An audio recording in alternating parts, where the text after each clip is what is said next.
So another one of these tests that athletes are facing is the 225 bench press. Kids at a younger level, maybe high school, sometimes face the 185. They also might see the Spark ball toss. Either way, there's some things that we can do to really produce some more numbers in this test. I think it's a really good one. It shows upper body power, and this is the kind of universal test that they're using. The first thing you need to have in check is your technique. Before we get into any kind of tips or tricks or anything like that, make sure your technique is sound and you're being able to produce torque in your upper body. After we knock this technique down, say we're the day of the test, there's a couple things you could do that will really help you get some of these numbers in. One of the most important parts of this test is your warm-up. So the warm-up I usually like to bring them through is where we go to a lower number. We start building up to that number. Say if you're going for a 185 or you're going for a 225, you want to slowly start to build up, creep up, but you don't want to do too many sets where you're fatiguing. So say, let's just use the 225. I might have guys warm up with a 135, jump to a 185 for say 3, 4, 5 reps. And then what I'm gonna do is I'm gonna have them go ahead and touch 225 once, okay? I just want them to bring that off the rack, pump it out once, and then re-rack it.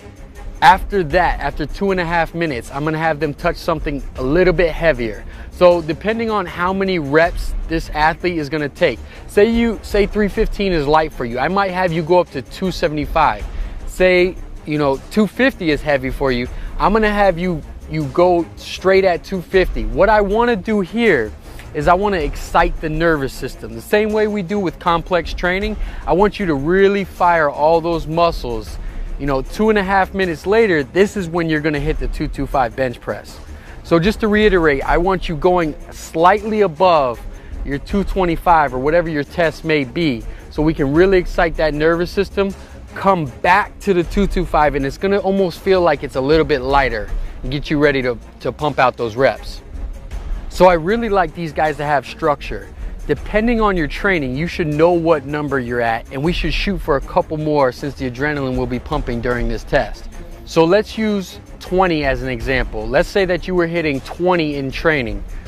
What I want you to do is start breaking this 20 down into clusters, all right? So you might unrack it. I want you to hold your breath in really tight. I want you to pump out 10. Boom. After you lock out that 10th one, I want you to hold it in, take another breath, hold that in, pump out another 5. Hold that breath, pump out another 3, maybe 2, however you feel comfortable.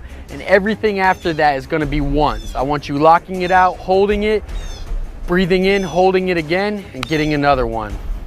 Everything here is a plus after that 20.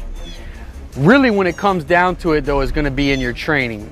The main things, key factors you need to focus on is your triceps. I really like rolling tricep extensions. I like a lot of close grip bench. I like a lot of push-ups to really train that endurance so you're not fatiguing in your triceps when you're doing the test. If you have strong triceps, I notice that will go a long way as far as this test goes, because really where the guys are losing it is in their lockout. There you have it. As far as the 225 bench press goes, there's not really too much you can do. Main points that I like to see is I like to see you go over the number that you're testing at so we can really excite that nervous system, and then we come back to that number and we really try to cluster up how many reps we are depending on what you were doing in your training.